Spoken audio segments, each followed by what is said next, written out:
SSC ২৬ ব্যাচের প্রাণপ্রিয় শিক্ষার্থীবৃন্দ, আশা করি তোমরা সবাই অনেক বেশি ভালো আছো। তো তোমাদের মাঝে এখনও অনেকের মনে প্রশ্ন জাগছে যে ভাইয়া, যে আমাদের আর মাত্র বাকি আছে ১.৫ মাসের মতো, ৫০ দিনের মতো সময় আছে। তো আমি তো সিলেবাস গুছিয়ে নিতে পারিনি, বা আমি যদি এখন আমার সর্বোচ্চ লেভেলটা দিয়ে যদি আমি পড়াশোনা করি তাহলে কি আমার A+ পাওয়া সম্ভব? তো যারা এখনও সিলেবাস গুছিয়ে নিতে পারোনি, কিংবা তোমার এই শেষ মুহূর্তে এসে তোমার কি করা উচিত, বা তুমি কোন রুটিনটা ফলো করলে তুমি একটা ভালো প্রস্তুতি নিতে পারবা এবং এসএসসি পরীক্ষায় তুমি কি A+ পাবা কিনা, এই চিন্তা যাদের মধ্যে ঘুরছে, মাথায় ঘুরপাক খাচ্ছে, তাদের জন্য এই ভিডিওটি। তোমরা অবশ্যই শুরু থেকে শেষ পর্যন্ত এই ভিডিওটি দেখবা, এবং এতটুকু বলতে পারি, তুমি যদি এই ভিডিওটি দেখো তাহলে তোমার কনফিডেন্স বিল্ড আপ হবে এবং তুমি একটা প্রপার গাইডলাইন পাবা যে কিভাবে এখন তোমার কি করা উচিত।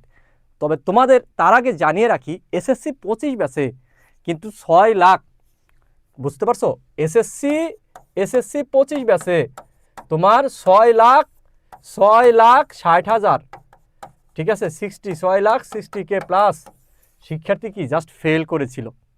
তো নতুন শিক্ষামন্ত্রী আসছে, তোমাদের জন্য বাস রেডি হচ্ছে। তাহলে এখন কি করতে হবে? এই শেষ মুহূর্তে তোমাদের কিন্তু একদম মরণ কামড় দিতে হবে। তোমার শরীরে রক্ত থাকতে তোমাকে স্টাডি করে যেতে হবে এবং প্রপার গাইডলাইন ফলো করে। সো টেনশন হওয়ার কোনো দরকার নেই। শিক্ষামন্ত্রী যেই হোক না কেন, তোমার যদি প্রস্তুতি থাকে সর্বোচ্চ, তাহলে তুমি অবশ্যই ইনশাল্লাহ একটা A+ নিশ্চিত করতে পারবা। তো চলো আমরা শুরু করে দিই। প্রথমেই যদি দেখো, আমাদের আজকে আমরা আলোচনা করবো কি বলতো, চ্যাম্পিয়ন স্ট্র্যাটেজি। মানে কি, দেখো তোমরা হয়তো বা অনেকে ক্রিকেট খেলা দেখো, অনেকে ফুটবল খেলা দেখো, বিভিন্ন দল খেলাধুলায় অংশগ্রহণ করে। দেখবা কি বলতো, অনেক দল আছে শুরুর দিকে প্রস্তুতি ম্যাচে অনেক ভালো করার পরেও তোমার কি বলতো ফাইনালে কিন্তু যাইতে পারে না এবং কি চ্যাম্পিয়ন হতে পারে না। চ্যাম্পিয়ন হওয়ার জন্য কি দরকার? তোমার ধারাবাহিকতা দরকার। যারা ধারাবাহিকভাবে কি বলতো তোমার এগিয়ে যায়, তারাই কি চ্যাম্পিয়ন হয়। যেমন লাস্ট ওয়ার্ল্ড কাপে আর্জেন্টিনা যে চ্যাম্পিয়ন হয়েছে, দেখো ওরা কিন্তু অনেক গোলের ব্যবধানে জিতছে তা না, কিন্তু ওরা কিন্তু কি ধারাবাহিকভাবে কি আস্তে আস্তে এগিয়ে যাচ্ছে। ঠিক আছে, আমি আবার আর্জেন্টিনার সমর্থক, বিষয়টা এরকম না, তারপরেও যে চ্যাম্পিয়ন হয় তাকে কিন্তু তোমার সবসময় কি অভিনন্দন জানাতেই হয়। ঠিক একই রকমভাবে তুমি যদি A+ পাও, আমাদের সমাজের তোমার রিলেটিভ, তোমার ফ্যামিলি সবাই তোমাকে মাথায় তুলে নাচবে। আর যদি তুমি ফেল করো, তাহলে কিন্তু তোমাকে সবাই বলবে কি, আরে দেখা আছে ওই রকমই, পড়ালেখা করে নাই, ও হলোকে কি বলতো সারাদিন ঘোরাফেরা করছে, সময় নষ্ট করছে।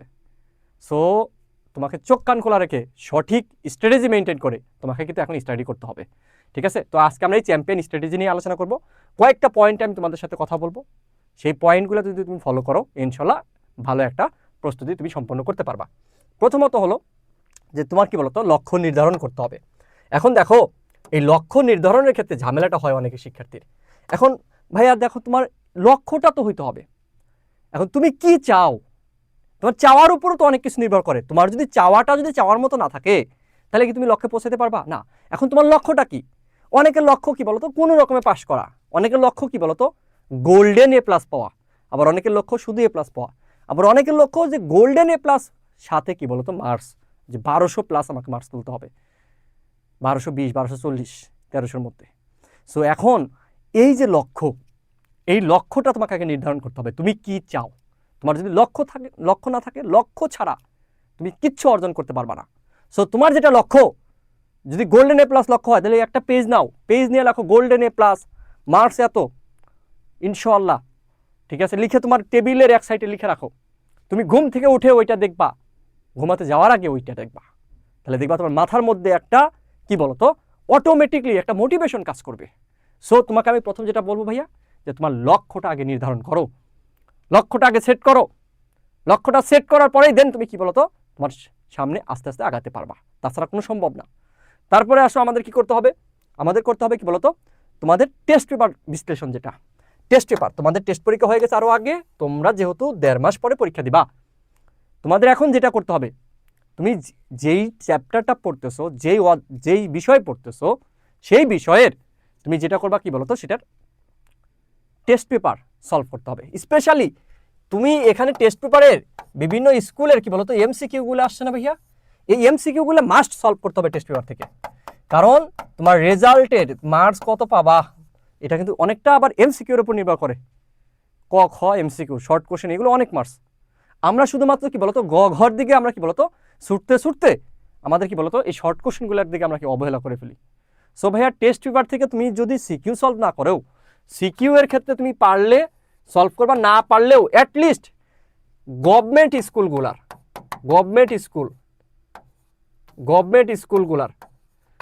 স্কুলগুলার কি বলতো তুমি সিকিউ সলভ করবা এবং কি বলতো বোর্ডের সিকিউ সলভ করবা। কেন গভর্নমেন্ট স্কুলগুলো সিকিউ সলভ করবা? কারণ কি আমাদের প্রত্যেকটা বোর্ডের কোশ্চেনগুলো কারা করে? গভর্নমেন্টের স্কুলের টিচাররা। সো যার কারণে তুমি গভর্নমেন্ট স্কুলগুলো কি অবশ্যই কি বলতো সিকিউ সলভ করবাই, ঠিক আছে, তুমি যেই বোর্ডের হও না কেন। তারপরে আসো আমাদের কি বলতো প্রায়োরিটি লিস্ট করা। এখন দেখো আমাদের প্রত্যেকটা শিক্ষার্থীর কি বলতো কোনো না কোনো সমস্যা থাকেই। তুমি যত প্রিপারেশন নাও না কেন তোমার কিছু না কিছু প্রবলেম থাকবেই। এখন তোমাকে আগে লিস্ট করতে হবে যে কি বলতো কোনগুলা পারো। একদম সহজ হিসাব কি পারা বিষয় না, একদম লেখা এরকম প্রবলেম আইডেন্টিফাই করা। প্রবলেম যেগুলোতে আছে প্রবলেম সাবজেক্ট প্রায়োরিটি 1 নম্বরে কি বলতো ফিজিক্স, 2 নম্বরে কেমিস্ট্রি, যেভাবে আছে লিস্ট করো, ঠিক আছে। আর তুমি যেগুলো মোটামুটি পারো সেগুলো তো তোমার জানা আছে। যেগুলো তোমার কি বলতো প্রবলেম আছে সাবজেক্ট অনুযায়ী ওগুলাকে লিস্ট করো। এখন ধরো তুমি ফিজিক্সে তোমার সমস্যা, ফিজিক্সে 7টা অধ্যায় আছে, কোন 7টা অধ্যায়ের কোন অধ্যায় সমস্যা আছে সেগুলোও কি একটা নোট করে ফেলো। এই ভিডিওটা দেখার শেষেই তুমি কি বলো তো আগে প্রবলেম আইডেন্টিফাই করো।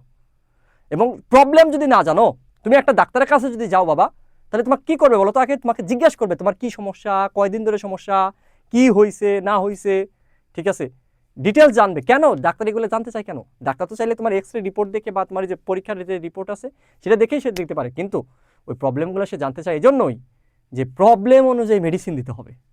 তুমি যদি তোমার প্রবলেম না জানো তাহলে তুমি মেডিসিন দিবা কিভাবে পড়বা? সো তোমাকে আগে প্রবলেমটা সেট করো, প্রবলেমটা আইডেন্টিফাই করো, দেন সেই অনুযায়ী আমাদের রুটিনটা মেক করতে হবে।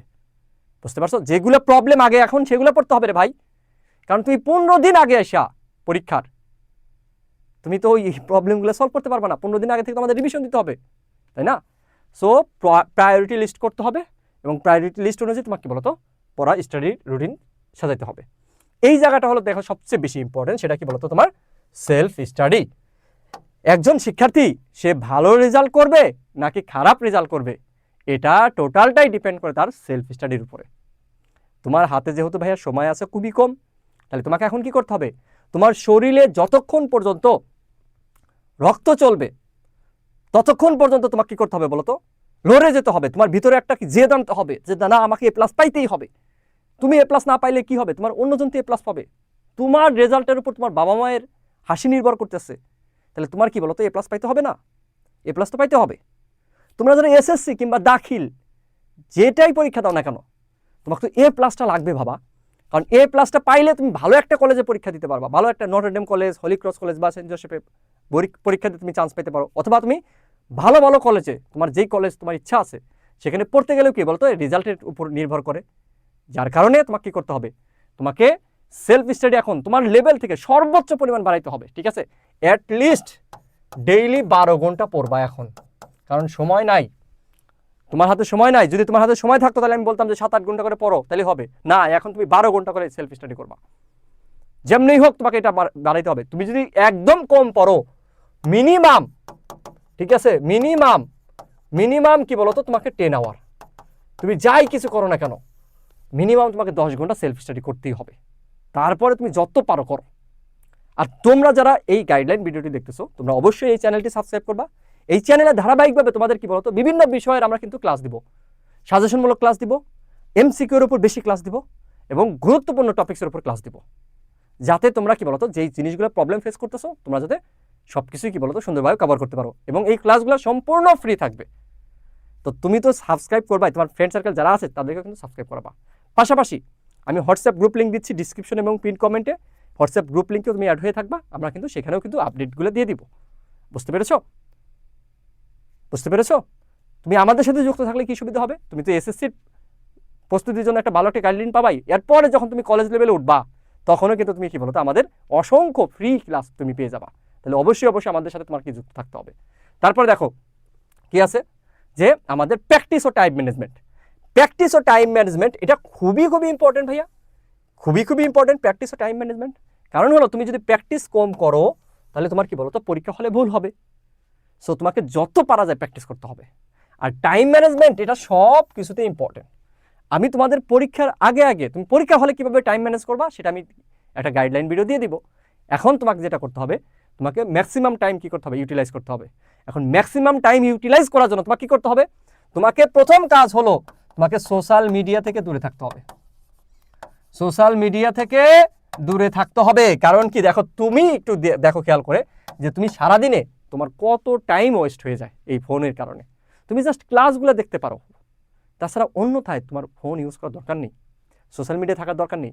হয়ে যাও তুমি 1.5 মাসের জন্য অসামাজিক হয়ে যাও, 1.5 মাস আর পরীক্ষা 1 মাস, এই 2.5 মাসের জন্য তুমি অসামাজিক হয়ে যাও। তোমার কাউকে ভালো লাগলে ভুলে যাও, তোমার রিলেটিভ ভুলে যাও, তুমি জাস্ট তোমার রুমে থাকো, পড়ালেখা করো। তোমার যদি বাইরের টিউশন থাকে সেটা করো, ব্যাস থাকলে পড়ো, অনলাইনে পড়ো, অফলাইনে পড়ো, যাই কিছু মন চায় করো। কিন্তু তুমি কি বলো তো একা হয়ে যাও এখন প্লিজ। তোমাকে বলুক না সবাই তুমি অসামাজিক, তাতে কি, তুমি যদি একটা A+ পাও তাতে আমার কি অসামাজিক হওয়া ভালো না বলো? ভালো তো। তাহলে তুমি কি বলো তো টাইম ম্যানেজমেন্টটা তোমাকে খুব ভালোভাবে করতে হবে। আর এটা টাইম ম্যানেজমেন্ট তুমি তখনই করতে পারবা যখন কি বলো তো তুমি তোমার টাইমটা ম্যাক্সিমাম ইউটিলাইজ করতে পারবা। একটা জিনিস জানো কি, যে মানুষ যা কল্পনা করে তাই সে অর্জন করতে পারে। তুমি যদি এখন চাও যে না আমি এটা চাই, এখনো সময় আছে ভাইয়া কামব্যাক দেওয়ার, এখনো যথেষ্ট সময় আছে। কিন্তু আজ থেকে 15-20 দিন 1 মাস পরে তোমার আর সময় থাকবে না হাতে। প্লিজ তোমাকে লড়তে হবে, তোমাকে তোমার মনে জেদ রাখতে হবে যে না আমাকে পারতেই হবে। কে কোন স্কুল থেকে এই ভিডিওটি দেখতেছো সবাই একটু কমেন্টে জানিও তো। তারপর দেখো আমাদের কি বলতো, এই যে আমার ক্লাসগুলো বা বিভিন্ন মোটিভেশন তোমরা দেখার পরে একদম শরীর একটা গরম হয়ে যায়, মনে হয় যে একদম পইরা ফাটাইলা দিই। ঠিক আছে, একদিনে তোমার মনে করো যে তোমার 10-15 ঘন্টা পড়ে তারপরে 2 দিন তুমি ঘুমাচ্ছ, অসুস্থ হয়ে যাচ্ছ, এরকম হইলে হবে না। এই যে হেলথ ইস্যু এটা খুবই গুরুত্বপূর্ণ। তোমাকে এই হেলথ ইস্যু ঠিক রাখার জন্য তোমাকে যেটা করতে হবে সেটা কি বলতো, তোমাকে ধারাবাহিকভাবে পড়তে হবে, ধারাবাহিকভাবে পড়তে হবে। তুমি যদি ধারাবাহিকভাবে না পড়ো তাহলে কিন্তু হবে না, তোমাকে ধারাবাহিকভাবে পড়তে হবে। তুমি যদি ধারাবাহিকতা বজায় রেখে পড়তে পারো তাহলে দেখতেছো কি বলতো তোমার আর কি বলতো তুমি অসুস্থ হবে না, তুমি সব কিছুই কি ঠিক মতো করতে পারবা। বুঝতে পেরেছো? এই জন্য তোমাকে কি বলতো হেলথ বিষয়টা তোমার খেয়াল রাখতে হবে। আর একটা হলো তোমার কনফিডেন্স। ঠিক আছে, কনফিডেন্স কি তোমার জাস্ট তুমি মনের মধ্যে এটা মনে সবসময় তুমি ঘুম থেকে ওটা বলবা, হে আল্লাহ তুমি আমাকে একটা ভালো রেজাল্ট করা তৌফিক দাও। মনের মধ্যে এটা তুমি কি বলতো সবসময় মনের মধ্যে যে জিনিসটা ফিল করাবা যে না আমি A+ পাবোই, আমাকে পাইতেই হবে, ইনশাআল্লাহ আমি পারবই। ঠিক আছে, এই জিনিসটা তুমি সবসময় তোমার ভিতরে ফিল করবা। মানুষ আল্লাহ তাআলার সৃষ্টির শ্রেষ্ঠ জীব, মানুষ চাইলে সব কিছু পারে। তুমি আমি শ্রেষ্ঠ, কারণটা কি? কারণ আমরা আমাদের হিতাহিত জ্ঞান আছে, আমরা আমাদের ভালোটা বুঝি। তুমি তোমার ভালোটা বুঝো যে তোমাকে এখন A+ পাইতে হবে, তাহলে তুমি কেন এই সময়টা নষ্ট করবা? নিজের ভিতরে কনফিডেন্স রাখো, জাস্ট কনফিডেন্স রাখো। ধরো তুমি কিছু পড়ো না, তারপর কনফিডেন্স রাখো না আমার দ্বারা হবে, জাস্ট এই কনফিডেন্সটা রাখো, না আমি যাই কিছু হোক না কেন আমি A+ পাবোই, জাস্ট এই কনফিডেন্সটা রাখো। ইনশাআল্লাহ দেখবা তোমার কনফিডেন্সের জন্য তোমার কি বলতো অনেক ভালো একটা রেজাল্ট হবে। শুধুমাত্র কনফিডেন্সের জন্য অনেক ফেল করা স্টুডেন্ট পাস করে যায়। তুমি তোমার আশেপাশে দেখো যারা সারা বছর পড়ে না, কিন্তু ওর কনফিডেন্স দেখলে মনে হয় ক্লাসের কি ফার্স্ট। দেখো ও কিন্তু ঠিকই পাস করতেছে, আর অনেকে মিডল ক্লাসে যারা আছে তারা কিন্তু ফেল করে ফেলছে। বুঝছো? তো এই জায়গা থেকে আমাদের কনফিডেন্সটা বাড়াইতেই হবে। আর কনফিডেন্সটা তখনই বাড়বে যখন তুমি কি বলতো তোমার সৃষ্টিকর্তার উপর তুমি পূর্ণ বিশ্বাস রাখবা, তোমার ভাগ্যের উপর বিশ্বাস রাখবা, এবং তুমি ইবাদত করবা। পাশাপাশি তোমার নিজের ভিতরে সবসময় ভিতরে একটা সুপ্ত প্রতিভা আছে প্রত্যেকটা মানুষের ভিতরে, সেটাকে জাগ্রত করার চেষ্টা করো। তারপর আসো আমাদের কি বলতো পড়ার রুটিন। এই যে পড়ার রুটিন, 2 শ্রেণীর শিক্ষার্থী আছে, 2 শ্রেণীর শিক্ষার্থী আছে। এক শ্রেণীর শিক্ষার্থী কি করে বলতো, রাতে 10টা-11টায় ঘুমায় যায়, 11টা-12টায় সকালে ওঠে। এরা কি বলতো, এরা কি ভোরে ওঠা পাখি। আর একটা আছে কি বলতো রাত জাগা পাখি। ঠিক আছে, আমি রাত জাগা পাখি বলি না, রাত জাগা পেশা। ঠিক আছে, এখন তুমি কোনটা অবশ্যই কমেন্টে জানাবা। যেই শ্রেণীর শিক্ষার্থী বেশি থাকবে, যেই টাইপের, আমি তাদের জন্য আরো ভিডিও বানাবো। ঠিক আছে, সো তুমি কোন শ্রেণীর সেই অনুযায়ী তুমি রুটিনটা বানাও, ঠিক আছে? সেই অনুযায়ী তুমি কি বলতো তোমার রুটিনটা বানাও ফেলো। একটা জিনিস মনে রাখো, আমাদের এখন সময় যদি থাকে তোমার কি বলতো 50 দিন, এই 50 দিনের জন্য থেকে তোমার কি বলতো তুমি 40 দিন আলাদা করো আর 10 দিন রাখো কি বলতো তোমার টোটালি কি বলতো রিভিশনের জন্য, রিভিশন। ওকে, আর এই 40 দিনে তুমি কি করবা বলতো 1 ডে কি বলতো 2 চ্যাপ্টার। এখন দেখো তোমার 1 ডে 2 চ্যাপ্টার, এখন সবগুলা তো আর তোমার কি বলতো 2 চ্যাপ্টার করে পড়তে পারবা না, তাহলে তুমি কি করবা, ধরো একটা ফিজিক্স পড়লা আর একটা কি বলতো বাংলা পড়লা, ঠিক আছে? মানে তোমার এমন না যে একটা সাবজেক্টের 2টা চ্যাপ্টার শেষ করতে হবে, এরকম না। একদিনে তুমি 2টা করে সাবজেক্ট পড়ো। এখন কি বলতো 1 ঘন্টা এইটা আর 1 ঘন্টা ওইটা, এগুলো পড়ে লাভ নাই। এখন তোমাকে চুক্তিভিত্তিক পড়ালেখা করতে হবে। তাহলে কি বলতো তুমি 40 দিনে যদি 2টা করে যদি তুমি চ্যাপ্টার শেষ করো 2টা সাবজেক্টের, তাহলে 40 দিনে কয়টা হয় বলতো 80টা চ্যাপ্টার শেষ হয়ে যায়, 80টা লেসন শেষ হয়ে যায়। তোমার টোটাল সবগুলা মিলে 80টা লেসন নাই, আমি বলে দিলাম, হিসাব করে দেখো, ঠিক আছে? বুঝছো? তো এই জিনিসটা একটু খেয়াল রাখবা, যদি 2-4টা বেশিও থাকে তাহলে একটু বেশি পড়ে ফেলবা, বাংলা বা অন্যগুলো যেগুলো সহজ আছে। আমার কথা কি বুঝতে পারছো? তো তোমাদের জন্য অনেক অনেক শুভকামনা, তোমরা অবশ্যই আমাদের সাথে যুক্ত থাকবা এবং তোমাদের যেই টপিক্সের ক্লাস দরকার সবাই একটু প্লিজ কমেন্টে জানাও যে কোন কোন টপিক্সে তোমাদের ক্লাসগুলো দিলে তোমাদের উপকৃত হবে, এমসিকিউ নাকি সিকিউ নাকি তোমাদের কোনো টপিক্সের বেসিক ক্লাস, জাস্ট আমাদেরকে জানাইলে আমি সেই অনুযায়ী ক্লাসের ব্যবস্থা করে দেব। তো আজকে এই পর্যন্তই, আমাদের জন্য দোয়া রেখো, তোমাদের জন্য অনেক অনেক দোয়া, ঠিক আছে? ভালো থেকো, আসসালামু আলাইকুম।